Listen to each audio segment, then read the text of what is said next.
Hi everyone, welcome to SP Global Solutions. So LCM HCF కి సంబంధించి basic problems మనం discussion చేసుకున్నాం. So HCF కి ఎట్లా HCF ఎట్లా క్లారిటీ తీసుకోవాలి అండ్ LCM ఎట్లా తీసుకోవాలి అని చెప్పేసి నేను డిస్కషన్ చేసుకున్నాం ప్రీవియస్ వీడియోలో. సో ఒకవేళ పవర్స్ లో యూస్ చేస్తే మనకు ఎట్లా చేయాలి అని చెప్పేసి ఈరోజు డిస్కషన్ చేసుకున్నాం. సో క్వశ్చన్ చూసుకుంటే కనుక మనకు 2 cube into 5 square into 3 and 2 square into 4 square into 3 square and 2 power 5 into 4 power 5 into 3 cube అని చెప్పేస్తున్నాడు. సో దీనికి HCF అండ్ LCM రెండు కనుక్కుందామండి. సో ఫస్ట్ HCF డిస్కషన్ చేసుకున్నామండి దీని గురించి. అంటే ఇదే క్వశ్చన్ కి HCF మరియు LCM రెండు కనుక్కుందాం. సో ఫస్ట్ ఆఫ్ ఆల్ దీనికి HCF చేద్దాం. సో HCF చేయాలి అంటే ఫస్ట్ ఒకటి గుర్తుపెట్టుకోండి, ఇచ్చినటువంటి కంటెంట్ లో అంటే ఇక్కడ మొత్తం 3 సిరీసెస్ ఉన్నాయండి. ఇక్కడ 1 and 2 and 3 సెట్స్ ఉన్నాయి ఇక్కడ మనకి. సో ఈ 3 సెట్స్ కి సంబంధించి కామన్ గా ఎవరు ఉన్నారో చూసుకోవాలి. సో అంటే కామన్ గా ఏ నెంబర్ ని రిపీట్ చేసుకుంటా ఉన్నాడు. సో ఫస్ట్ సిరీస్ లో 2 5 3 ఉంది అండ్ సెకండ్ సిరీస్ లో చూసుకుంటే 2 4 3 ఉంది అండ్ థర్డ్ సిరీస్ లో చూసుకుంటే 2 4 3 ఉంది. సో ఇక్కడ 2 ఉంది, ఇక్కడ 3 ఉంది అండ్ 2 3 అండ్ 2 3 కామన్ గా. అంటే HCF కి కామన్ గా ఉండేటటువంటి బేసెస్ ని తీసుకోవాలండి. కామన్ బేసెస్ ని తీసుకోవాలి.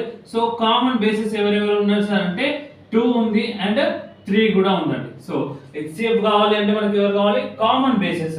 సో 2 5 3 2 4 3 2 4 3 ఉన్న దాంట్లో మనకు కామన్ గా ఎవరు ఉన్నారు అంటే మూడు సెట్లలో 2 3 మనకు కామన్ గా ఉండడం జరిగింది. సో కామన్ బేసెస్ తీసుకున్న తర్వాత లీస్ట్ పవర్ వాల్యూ అండి. లీస్ట్ పవర్ వాల్యూ ఓకేనా. కామన్ బేసిస్ రాసుకున్నాం. కామన్ బేసిస్ రాసుకున్న తర్వాత లీస్ట్ పవర్ వాల్యూ. సో అంటే 2 కి లీస్ట్ గా పవర్ వాల్యూ ఏది ఉందో చూసుకోవాలి. సో ఇక్కడ 2 క్యూబ్ ఉందండి అండ్ ఇక్కడ 2 స్క్వేర్ ఉంది, ఇక్కడ 2 పవర్ 5 ఉంది. సో ఈ మూడిట్లో మనం చూసుకున్నట్లయితే 2 స్క్వేర్ అనేది మనకు లీస్ట్ వాల్యూ గా చెప్పుకోవచ్చు. అండ్ అగైన్ మనకు లీస్ట్ పవర్ వాల్యూ ఎవరికి కావాలంటే 3 కి కూడా కావాలి. సో 3 కి చూసుకున్నట్లయితే 3 పవర్ 1 ఉంది, 3 స్క్వేర్ 3 క్యూబ్. సో 3 పవర్ 1 ఉన్నప్పుడు ఆల్మోస్ట్ అదే లీస్ట్ వాల్యూ అవుతుంది కాబట్టి 3 పవర్ 1 ని మనం ఆన్సర్ గా కన్సిడర్ చేస్తాం. సో ఇది ఈ ఫార్మాట్ లో ఇస్తే ఇదే ఫార్మాట్ లో, లేదు అంటే 4 into 3 is equals to 12 అని చెప్పేసి ఇచ్చినా కూడా ఇది మనకు ఆన్సర్ గా కన్సిడర్ చేసుకోవడం జరుగుతుంది. సో ఆప్షన్ బి మనకు ఆన్సర్ గా చెప్పుకోవడం జరుగుతుందండి.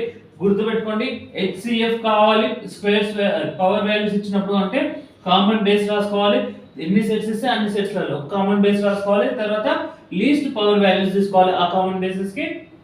సో ఆన్సర్ ని మాక్సిమం సింప్లిఫై చేసి ఇస్తారండి. ఆన్సర్ ని సింప్లిఫై చేస్తే మనకు 12 గా రావడం జరుగుతుంది. సో నెక్స్ట్ మనం LCM గురించి డిస్కషన్ చేసుకుందాం అండి. ఇదే సెట్ కి LCM గురించి డిస్కషన్ చేసుకుందాం. సో LCM లో ఏం చేసుకుంటున్నాం అంటే సేమ్ అదే క్వశ్చన్ కాబట్టి మళ్ళీ రిపీట్ చేయాల్సిన అవసరం లేదు. సో అన్ని కామన్ సెట్స్ లో అన్ని సెట్స్ లలో ఉన్నటువంటి ఎన్ని వెరైటీస్ ఉంటే అన్ని వెరైటీస్ ని తీసుకుంటామండి ఇక్కడ ఓకేనా. All varieties okay, all varieties ని తీసుకుంటున్నాం. సో ఎవరెవరు ఉన్నారు అంటే సార్ 2 ఉంది అండ్ 3 ఉంది, 4 ఉంది అండ్ 5 ఉంది ఓకేనా. 2 ఉంది, 3 ఉంది, 4 ఉంది, 5 ఉంది. 2 3 4 ఉంది, 5 ఉంది. అంటే ఒక్క సెట్ లో వచ్చినా సరే తీసుకోవాలండి. ఆల్ వెరైటీస్ అని చెప్పేసి అంటున్నాం కాబట్టి ఆల్ వెరైటీస్ ని మనం కన్సిడర్ చేసుకోవాల్సి వస్తుంది.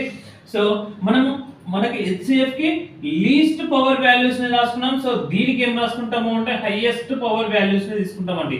ఎవరు తీసుకుంటాం? హైయెస్ట్ పవర్ వాల్యూస్ ని తీసుకుంటాం. సో 2 కి హైయెస్ట్ పవర్ వాల్యూ ఎవరు ఉన్నారు అంటే ఇక్కడ 2 క్యూబ్ ఉంది, ఇక్కడ 2 స్క్వేర్ ఉంది అండ్ ఇక్కడ 2 పవర్ 5 ఉంది. సో దీనికి హైయెస్ట్ పవర్ వాల్యూ ఎవరు అంటే పవర్ 5 అండి. ఓకే, 2 పవర్ 5 అండ్ అగైన్ 3 కి చూసుకున్నట్లయితే మనం ఇక్కడ 3 పవర్ 1 ఉంది, 3 స్క్వేర్ ఉంది, 3 క్యూబ్ ఉందండి. సో 3 పవర్ 1 3 స్క్వేర్ 3 క్యూబ్ లో హైయెస్ట్ పవర్ వాల్యూ ఎవరు మనకి 3 క్యూబ్. అండ్ నెక్స్ట్ 4 అండి. 4 లో 4 ఫస్ట్ సెట్ లో లేదు అండ్ సెకండ్ సెట్ లో చూసుకున్నట్లయితే 4 స్క్వేర్ ఉంది, థర్డ్ సెట్ లో 4 పవర్ 5 ఉంది. సో హైయెస్ట్ పవర్ వాల్యూ ఎంత అంటే 4 పవర్ 5 అండ్ 5 చూసుకున్నట్లయితే మనకి ఈ సిరీస్ మొత్తం సెట్స్ లలో ఒకటేసారి ఉంది, అదే 5 స్క్వేర్ అండి. So 2 power 5 3 cube 4 power 5 and 5 square. So మనకు ఆన్సర్ ఏమైతుంది అంటే 5 స్క్వేర్. సో ఆప్షన్ సి గా మనం కన్సిడర్ చేసుకోవచ్చు అండి. సో అంటే ఈ యొక్క సెట్ మొత్తానికి మనకు ఆన్సర్ ఏంటి అంటే 2 power 5 into 3 cube into 4 power 5 into 5 square గా మనం చెప్పుకోవచ్చు అండి. Thank you.